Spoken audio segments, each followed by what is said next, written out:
মঙ্গলবার বিএসএফ এর হাতে গ্রেপ্তার এক বাংলাদেশি নাগরিক সহ 2 ভারতীয় মধ্যস্থকারী।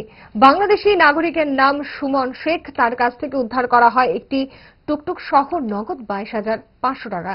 তাকে জিজ্ঞাসাবাদ চালিয়ে ধর্মনগরের পশ্চিম চন্দ্রপুর 2 ভারতীয় মধ্যস্থতাকারী ইসলাম উদ্দিন এবং রজত মিয়াকে জালে তুলে আনে বিএসএফ। পরে ধর্মনগর থানার পুলিশের হাতে তুলে দেওয়া হয় ধৃতদের। পুলিশ এদের বিরুদ্ধে মামলা গ্রহণ করে তদন্ত শুরু করেছে। থানার পুলিশ আধিকারিক কি জানাচ্ছেন শোনাবো।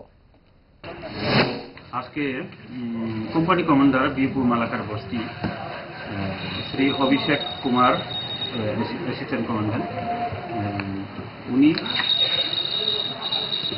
তার স্টাফদের সহযোগিতায় একটা বাংলাদেশি নাগরিক সুমন শেখ নামে একজন ব্যক্তিকে আটক করেছেন এবং একটা টুকটুক সহকারে আটক করেছেন। ওর সঙ্গে ইন্ডিয়ান টাউট ছিল ইসলাম উদ্দিন, রজল মিয়া।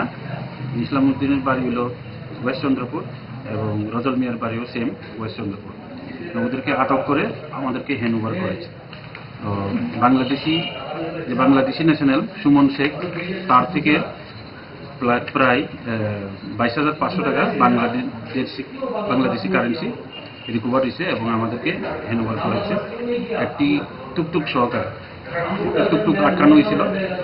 হ্যাঁ, তারপর আমরা একটি স্পেসিফিক কেস নিয়েছি, যেটা ধর্মনগর থানার কেস নাম্বার 4, 2025-এর 4 নম্বর কেস।